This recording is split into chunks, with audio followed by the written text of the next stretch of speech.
Hey YouTube, how's it going? So I've been having some overheating issues with my Jeep. I actually kind of started this video like a month and a half ago. Thought that I had the problem fixed, so I stopped. And then on our trip to and back from Windrock, started having overheating issues again. So now I'm gonna really dig into it and be replacing the thermostat. And I'm also going to be doing a full coolant flush as well. Not really sure what the problem is. I got a noise. It sounds like possibly a bad idler pulley.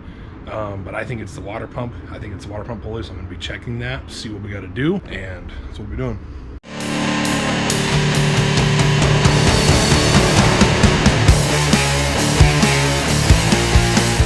First thing we're going to do is we're going to be removing the air intake box. There's not any bolts to hold on the box itself. That just kind of pops up and out. This right here is hose that goes to our reservoir for our coolant. And just pop that off of those. Just pull it right off the radiator cap. A little bit of coolant in it. Move it out of the way. This screwdriver has come in handy so many times. My only complaint is that it's not a ratcheting screwdriver. But watch this. Look at that. It doubles in reach.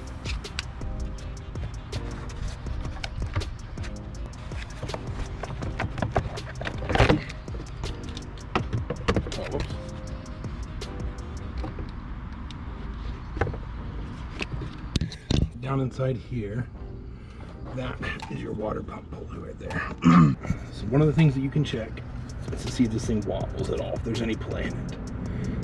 I don't feel any play in it. It's pretty solid, so I don't know. Whining sound that I'm hearing is probably not coming from my water pump. It's probably coming from my idler pulley. I mean, when I'm like going highway speeds and pushing up hills and stuff like that, and I'm kind of maintaining RPMs around like 3,000 RPMs, I'm having overheating issues. So if you know exactly what that is, maybe you've had that problem before, you can post it in the comments.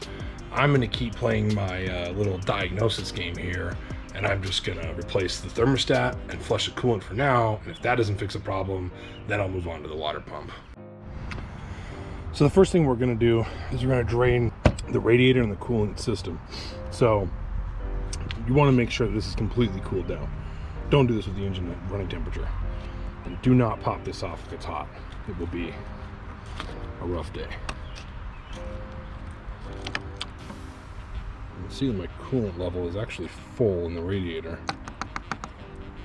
But in my overflow canister, it is damn near empty. You can't really see down there too well, but that is below the minimum mark. But I'm going to be emptying that out as well. So go ahead and get this up and out of the way here. With that open so that we can let air in, we're going to go ahead and drain it from the bottom. There'll still be coolant left in the upper radiator hose, which we'll be removing in order to get to the thermostat itself. And these thermostat housings are just nylon, and you don't replace the thermostat inside of it, you replace the entire housing. Actually, one of the things I think is causing my overheating is I'm pretty sure that I have air. And I already saw that when I squeezed this upper line, air bubbles came up out of here, so that kind of confirms my suspicions. So I don't know how well you're going to be able to see this, but I'm going to do my best. So right there, you can see that little hole. That's on the bottom of your radiator, and on this radiator specifically, it's on the passenger side. It's that piece right there. Come on. There we go. It's that piece right there. You have a valve that you can, well, not really a valve, it's called a petcock. And you can open that and shut it. And when you open it, it's going to start dumping out whatever's in the radiator. So you need to make sure that you have something to catch it, right? Whatever it is you're going to catch it, it's going to make a mess. Just make sure that you clean it up. Coolant is pretty caustic, and it's also very dangerous for animals. But because it is also very sweet tasting, it can be fatal to animals if they ingest it. So make sure that you contain it somehow and dispose of it properly. Some auto parts stores take it and recycle it, some don't. Just got to call around and figure it out.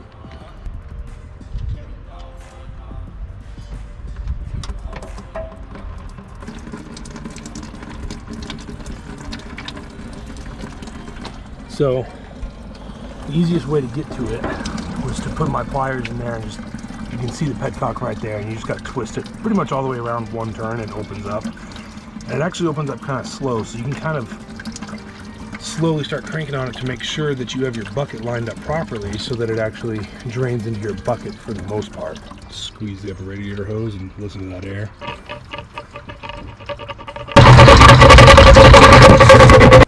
And by the way, one of the ways you can tell if your coolant's hot or not is you can actually touch this. If that's hot, then your coolant's still hot and you shouldn't open up your radiator, right? Because your radiator is pressurized.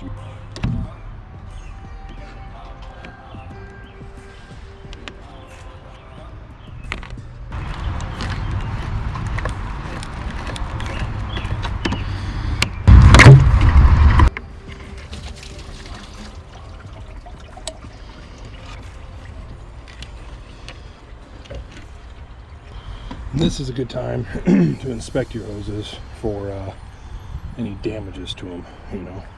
So now we're going to be removing these two bolts. There's one on the top and one on the bottom, and that'll pull the thermostat off. And I'd be willing to bet that these are 10 millimeters. Yeah, they are. When I popped the upper radiator hose off the thermostat here, how much coolant was still just in that part of the hose right there and in the thermostat housing itself. There's going to be more behind it because right now the thermostat's closed, so it's going to have coolant blocking it off there. And that's why I have the bucket directly down beneath me, which you can't see in the camera, but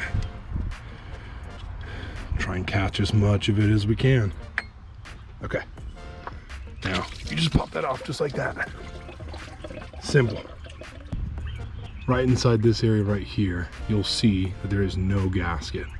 This is very common when you pull these off because when the block heats up, the gasket tends to stick to the block. So wouldn't you know it, here's the gasket. Just kind of peel it off the block there. If your new thermostat housing came with a gasket, don't reuse this one. Now I'm going to show you a little trick with this. You can actually remove the thermostat from this, even though when you buy a new one, it comes with a whole new thermostat housing. This is so point that away from you, twist it. Sometimes it might go flying. Either way. Now the thermostat housing, or the thermostat is removed from the thermostat housing, so now it's just open flow. So kind of cool to see how all these pieces come apart. Whenever I take off a component off my engine, I always like to take it apart and see how the insides would work. But with this taken apart and completely open, we're going to actually put it back on and use this to flush out the engine block to make sure we get all the old coolant out. So the first step that we're going to do is we're going to flush the block, and then after that we'll flush the radiator. And that's just to kind of clear out any old coolant that's in there, right? Leave this one off the radiator, and then we're actually going to be removing the lower radiator hose from the radiator, not from the block. And then next we'll do it reverse, and we'll do it the other way. Okay, so I got my bucket back under there. You just need to find where that lower radiator hose attaches to the radiator and pop it off, and we're just gonna try and put it into this bucket. It's actually higher up than I thought. It's right there. So this one is coming from the water pump to the radiator. Let's work that back. Go. Pop that off.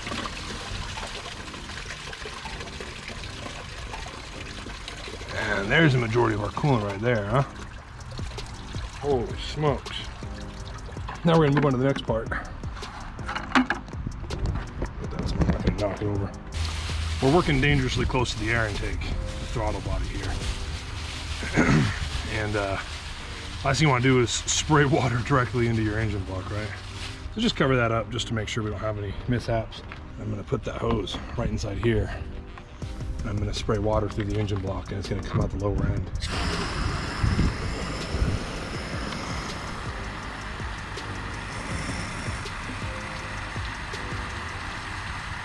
And that's why you want to do it with the thermostat housing completely open, right?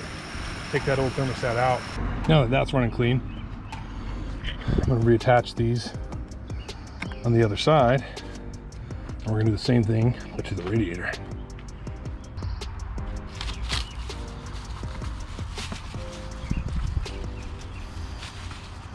I want to show you a little trick that I learned dealing with these radiator hoses. Sometimes they just get heated up to the point where they just don't want to come off of whatever they're attached to. And that's just, like I said, it's from getting heated up. just kind of get smushed onto the end of up there. So you can kind of break that seal a little bit with the screwdriver. Shoot, if you mess up your radiator hose, what a perfect excuse to replace it, right? So you just got to kind of work your way around until you break that seal, and you just got to kind of wiggle them off. It's just a little bit annoying.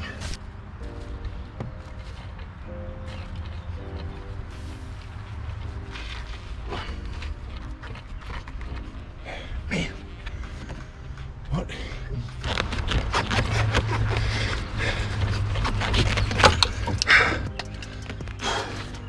I'm gonna edit most of that out, but I'm not gonna try and make you guys think that that was easy.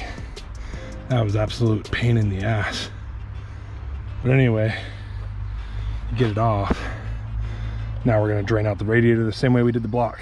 With that lower radiator hose pointed out on the ground, we're gonna do the exact same thing we did with the block, but this time with the radiator.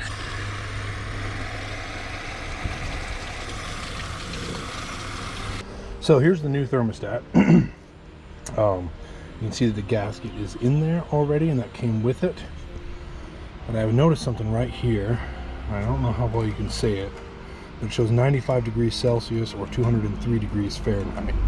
And that is the temperature this is rated at, and that is the temperature this will open at.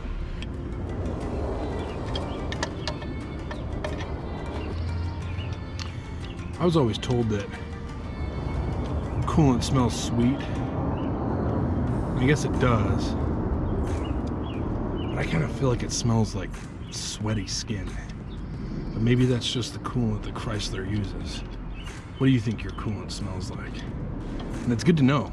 It's good to know what your coolant smells like, because if you have a coolant leak somewhere that's burning off your block, you'll be able to smell it inside the cab, and you can identify what it is from the smell.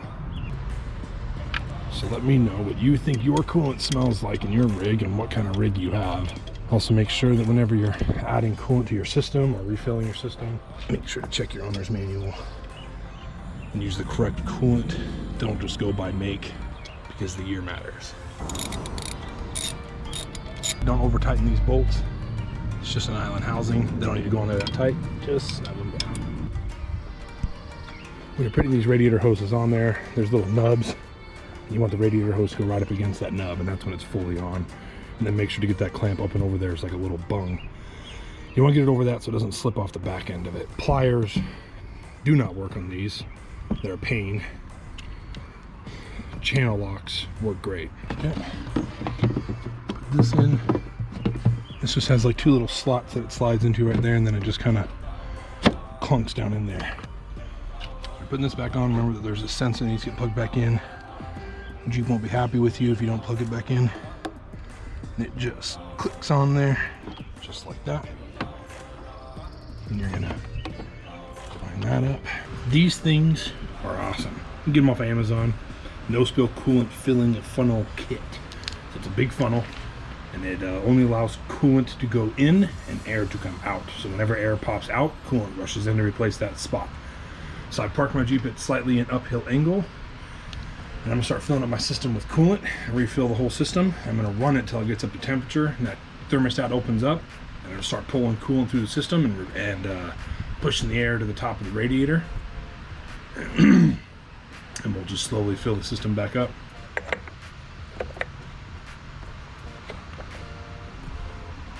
Just find the right size radiator cap for the stem through there. You don't have to use this extension stem. I don't think I will, because it's kind of higher than it needs to be. But it even comes with a little elbow one, so if you have to do it on uneven ground or something like that, you can still make this level, because your goal is to get this piece right here level. I'll show you, it just pops out there. Right there. Don't use that part. Comes with all these different little attachments for different size radiator caps. Like on my Kia, I would be using this one right here. Different size these things. So this thing actually goes down inside of the radiator fill port, and the radiator cap goes over the top of it like that. And the funnel goes down inside of it. You just gotta figure out whichever one fits what you're doing.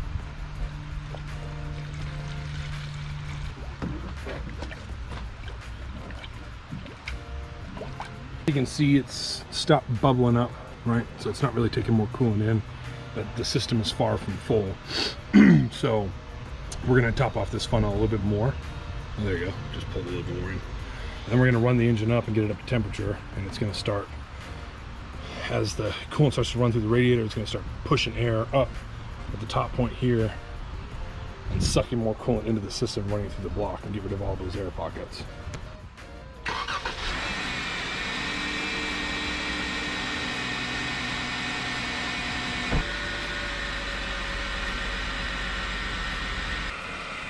How clean and clear it is.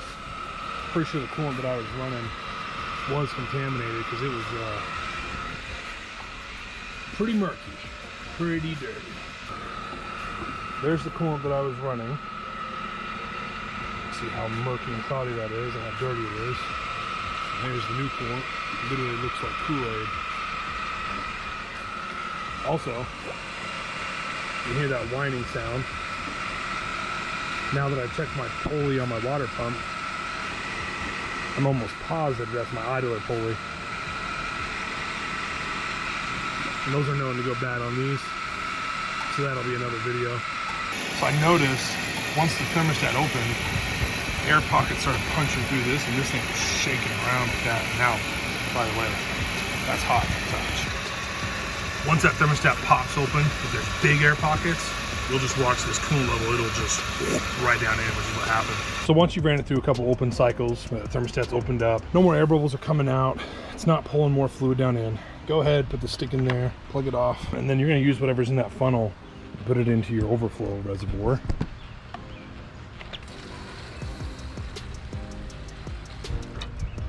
And just fill that up to the max line.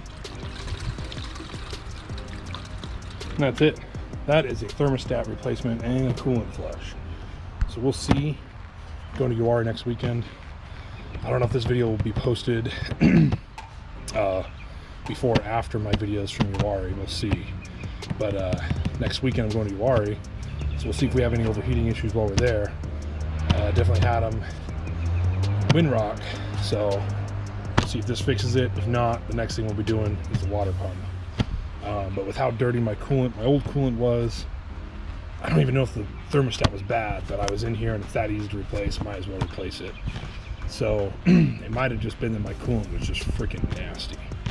So if this was helpful for you, learned something you didn't know before, whatever, like, subscribe, I'd appreciate it. It's awesome. Let me know in the comments below what your coolant smells like. I think mine smells like sweaty man. Have a good one.